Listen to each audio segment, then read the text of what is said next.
Hello दोस्तों, CRPF head constable ministerial का result out हो चुका है।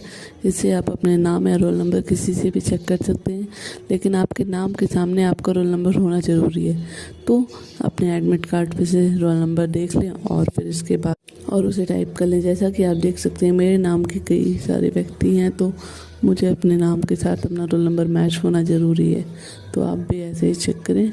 अगर आपका एग्ज़ाम क्वालिफाई हो गया तो यस लिखें कमेंट सेक्शन में। लाइक शेयर और सब्सक्राइब करें मेरी